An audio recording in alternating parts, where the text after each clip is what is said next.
మహాగణాధిపతే నమః. శ్రీ గురుభ్యో నమః. శ్రీమాత్రే నమః. ప్రేక్షకులందరికీ స్వాగతం. 2024 జూన్ మాస ఫలితాలు. ద్వాదశ రాశుల వారికి నవగ్రహ సంచారాన్ని అనుసరించి శుభాశుభ ఫలితాలు ఏ విధంగా ఉంటాయి అనే విషయాన్ని మనం తెలుసుకుందాం. అలా తెలుసుకునే ముందుగా అసలు ఈ జూన్ మాసంలో గ్రహస్థితి ఎలా ఉంది, గ్రహాల యొక్క సంచారాన్ని బట్టి మిగతా ఈ ద్వాదశ రాశుల వారికి ఏ విధంగా ఉంటుందని తెలుసుకుంటే, రవి జూన్ 15వ తారీఖున మిథునంలోకి ఉదయం 7:30 ప్రవేశించడం అనేది జరుగుతుంది. అలాగే కుజుడు జూన్ 1న మేషరాశిలోకి అంటే తన స్వక్షేత్రంలోకి ఆయన ప్రవేశిస్తాడు. అది కూడా పగలు 3:37. బుధుడు జూన్ 14వ తారీఖున మనకి వృషభం నుండి మిథునంలోకి ఆయన ప్రవేశించడం అనేది జరుగుతుంది. అలాగే గురువు మనకి మాసం అంతా కూడా వృషభ రాశిలో సంచారం చేయడం. శుక్రుడు జూన్ 12వ తారీఖున సాయంకాలం 6:30 ఈయన కూడా మిథునంలోకి ప్రవేశించడం అనేది జరుగుతుంది. రాహుకేతువులు ఇద్దరు కూడా మనకి రాహు వచ్చి మీనరాశిలోను, కేతు వచ్చి కన్యారాశిలోను సంచారము. శని భగవానుడు తన స్వక్షేత్రం మూల త్రికోణ స్థానమైన కుంభరాశిలో ఈ మాసం అంతా సంచారం చేయడం అనేది జరుగుతుంది.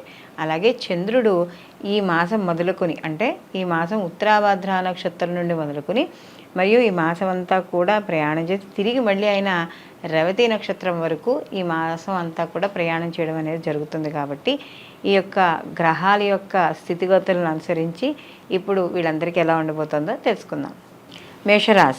మేషరాశిలోకి అశ్విని 1, 2, 3, 4 పాదాలు, భరణి 1, 2, 3, 4 పాదాలు, కృత్తిక 1వ పాదము మేషరాశిలోకి వస్తుంది. మేషరాశికి రాసాధిపతి వచ్చి కుజుడు.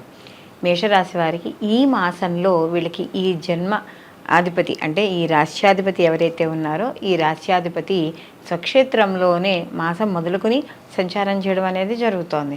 అలాగే వీళ్ళకి ద్వితీయ స్థానంలో కాస్త గ్రహాలు ఎక్కువ సంచారము, వీటి వల్ల కొంతగా వీళ్ళకి ఏవైతే పరిస్థితులు ఏవైతే జరుగుతున్నాయో వాటిలో కొన్ని ఇబ్బందులు అనేవి ఏర్పడతాయి. ఎలా ఏదైనా చిన్న చిన్న గొడవలు కావచ్చు, లేదా బంధువుల్ని మిత్రుల్ని కలుసుకున్నప్పుడు ఏదైనా ఒక విషయం మీద చర్చిస్తున్నప్పుడు అది కొంత వాదనగా వెళ్ళి అక్కలేని గొడవలకు కావచ్చు, మాటలకు కావచ్చు, అపార్థాలకు కావచ్చు దారితీసే అవకాశం ఉంది. కాబట్టి ఇలాంటి విషయాల్లో మేషరాశి వాళ్ళు జాగ్రత్త అనేది వహించాలి. అలాగే ఇక్కడ వీళ్ళకి ఆదాయం ఉంటున్నా కూడా ఆదాయంతో పాటుగా మేషరాశి వాళ్ళకి ఖర్చులు కూడా అధికంగా ఉండడం అనేది జరుగుతోంది. వీళ్ళకి కాస్త స్వతహాగా ఈ మాసంలో జన్మలో కుజుడు సంచారం అనేది జరుగుతోంది. కాబట్టి కోపం అంటే ప్రతిదానికి కూడా కొద్దిగా సహనం తగ్గిపోవడం అనేది కనబడుతూ ఉంటుంది.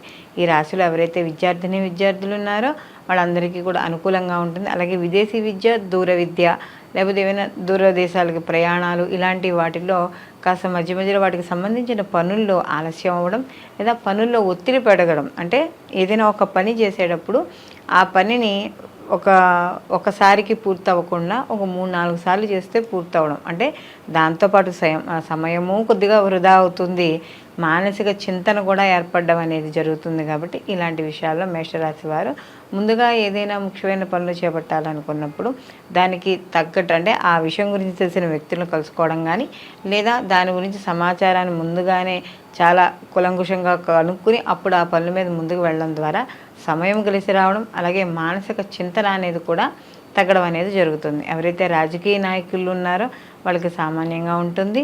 ముఖ్యంగా వీళ్ళకి ధనస్థానంలో ఎక్కువ గ్రహాలు ఈ మాస ప్రారంభంలో వీళ్ళకి ఎక్కువ గ్రహాలు సంచారం చేయడం అనేది జరుగుతుంది. కాబట్టి కాస్త వాక్స్థానం అంటే మాట్లాడేటప్పుడు స్థానంలో, కుటుంబ స్థానంలోనూ, కాబట్టి ఇంట్లో పెద్దవాళ్ళు ఎవరైనా ఉంటే వాళ్ళతో మాట్లాడేటప్పుడు వ్యవహారపరంగా కొద్దిగా జాగ్రత్త తీసుకోవడం అనేది మంచిది. అలాగే వీళ్ళకి కొద్దిగా ఎవరైనా సోదరమణులు ఎవరైనా ఉంటే ఇంట్లో అక్క చెల్లెళ్ళతో, అన్నదమ్ములతోనూ, లేకపోతే రక్త సంబంధికులతో మాట్లాడేటప్పుడు కొద్దిగా మాట జాగ్రత్తగా వ్యవహరించుకుని ముందుకు వెళ్ళడం అనేది మంచిది. అలాగే కొన్ని పనులు ఎంత ప్రయత్నించినా కూడా కొన్ని పనులు అవ్వలేని స్థితిలో ఉంటే అలాంటి వాటికి నిరాశపడక్కర్లేదు. నిదానంగా మాసాంతానికి పనులు పూర్తి చేసుకోవడం అనేది జరుగుతుంది. అలాగే ఎవరైతే వ్యాపారస్తులు ఉన్నారో వ్యాపారస్తుల్లో అంటే సెల్ఫ్గా వాళ్ళు చేసుకునే వ్యాపారస్తులు కావచ్చు, లేకపోతే భాగస్వామి వ్యాపారం కావచ్చు, ఎవరైనా సరే ఇలాంటి వాళ్ళు కాస్త చిన్న చిన్న అపోహలకు కావచ్చు, లేకపోతే ఏదైనా గొడవలకు కావచ్చు దారితీసే అవకాశం ఉంటుంది. కాబట్టి ఇలాగ భాగస్వామి వ్యాపారం చేసే వాళ్ళు ఎవరైతే ఉన్నారో వాళ్ళు జాగ్రత్త వహించుకుంటే సరిపోతుంది. అలాగే జీవిత భాగస్వామి విషయాల్లో వాటిల్లో కూడా చిన్న చిన్న మాట పట్టింపులు ఏర్పడతాయి. వాటిని సానుకూలంగా కూర్చుని మీరు ఎక్కడికక్కడ షార్ట్అవుట్ చేసుకోవడం ద్వారా కొంత అపోహలకు కావచ్చు, లేదా ఏదైనా గొడవలకి ఎక్కువగా అంటే ఏదైనా పెద్దవాళ్ళ వరకు గొడవలు వెళ్ళడం ఇలాంటివి ఏమైనా వచ్చే ఉండుంటే అవి ఆగే అవకాశం ఎక్కువ ఉంటుంది. సంతాన విషయాల్లో వీళ్ళకి అనుకూలంగా ఉంటుంది. అలాగే శత్రువులు ఎంత మీ మీద దాడి చేద్దాం అనుకున్నా కూడా ఎక్కడొక్కడ భయం అనిపిస్తున్నా కూడా ఆ శత్రువుల శాతం అనేది కొంత మీకు తగ్గుతూ ఉంటుంది. ఎందుకంటే షష్ఠమ స్థానంలో కేతు యొక్క సంచారం అనేది నడుస్తుంది. కాబట్టి మిమ్మల్ని ఎంత పాడు చేద్దామని శత్రువులు ప్రయత్నించినా కూడా మీరు దానికి దొరకకుండా తెలివిగా మీ పనులు మీరు పూర్తి చేసుకోవడం అనేది జరుగుతుంది. అలాగే ఎవరైనా సినీ కళారంగాల్లో ఉన్న వాళ్ళకి, అలాగే ఈ లలిత కళకు సంబంధించిన వాళ్ళు ఎవరైతే ఉన్నారో వాళ్ళందరికీ కూడా అనుకూలంగా ఉంటుంది. మంచి అవకాశాలు లభించడం అనేది జరుగుతుంది. మొత్తం మీద ఈ మేషరాశి వారికి చూసుకుంటే ఆరోగ్య విషయాలు కూడా కొంతవరకు వీళ్ళకి అనుకూలంగానే ఉంటాయి. వీళ్ళు ఈ మాసంలో అంటే ఈ ప్రత్యేకంగా ఈ జూన్ మాసంలో వీళ్ళు ఎక్కువగా సుబ్రహ్మణ్య ఆరాధన ఎక్కువగా చేసుకుంటూ ఉండడం, అలాగే ఈ మనకి సూర్యనారాయణమూర్తికి సంబంధించిన సూర్య నమస్కారాలు కానీ ఇలాంటివి ఏది చేసుకున్నా కూడా వీళ్ళకి ఉత్తమ ఫలితాలు రావడం అనేది జరుగుతుంది. అలాగే వీళ్ళకి ఏదైనా ముఖ్యమైన పనుల మీద బయటికి వెళ్ళేటప్పుడు మాత్రం దగ్గరలో మీకు ఇక్కడ ఏమైనా సుబ్రహ్మణ్య స్వామి గుడి ఉంటే స్వామివారిని దర్శనం చేసుకుని మీరు పని మీద ముఖ్యమైన పనులు బయటికి వెళ్ళడం ద్వారా అనుకున్న పనులు సకాలంలో పూర్తి చేసుకోవడం అనేది జరుగుతుంది. ఇప్పుడు మనం మాస ఫలితాలు చూసుకున్నాం కదా. అయితే ఇప్పుడు మనం చూసిన మాస ఫలితాలు ఇవి గోచార ఫలితాలు. గోచార ఫలితాలు అంటే మనకి కేవలం 30% మాత్రమే వీటి ప్రభావం అనేది చూపించడం అనేది జరుగుతుంది. అయితే ప్రతి వాళ్ళు కూడా ఈ యొక్క గోచార ఫలితాలతో పాటుగా వాళ్ళ యొక్క జన్మజాతక ఫలితాలు కూడా తప్పకుండా పరిశీలించుకోవాలి. ఎందుకంటే జన్మజాతకంలో జన్మకుండలిలో చూసుకున్నప్పుడు వాళ్ళకి వాళ్ళ వ్యక్తిగత జాతకం అనేది కనపడుతుంది. అంటే వాళ్ళకి జరుగుతున్న మహర్దశలు, అంతర్దశలు, ప్రత్యంతర్దశలు అనేవి ఉంటాయి. కాబట్టి ఒకవేళ ఈ యొక్క గోచార ఫలితాలు బాగాలేకపోయినా ఇప్పుడు మీరు వినే ఫలితాలు ఉంటాయి.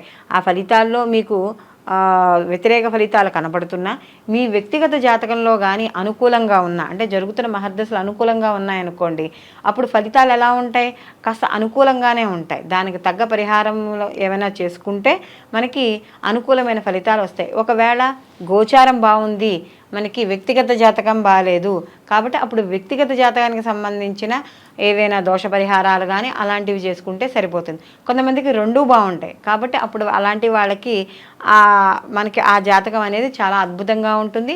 వాళ్ళు పొందే ఫలితాలు కూడా చాలా అనుకూలంగా ఉంటాయని చెప్పవచ్చు. కాబట్టి ఇప్పుడు మన ఈ ఎప్పుడూ చెప్పుకునే ఈ మాస ఫలితాలు ఏవైతే ఉన్నాయో ఆ మాస ఫలితాలు గోచార ఫలితాలతో పాటు వ్యక్తిగత జాతకాలను కూడా తప్పకుండా పరిశీలించుకుని రెండూ బ్యారేజ్ చేసుకుని అప్పుడు మాత్రమే ఈ ఫలితాలు అనేవి తప్పకుండా చూసుకోవాలి.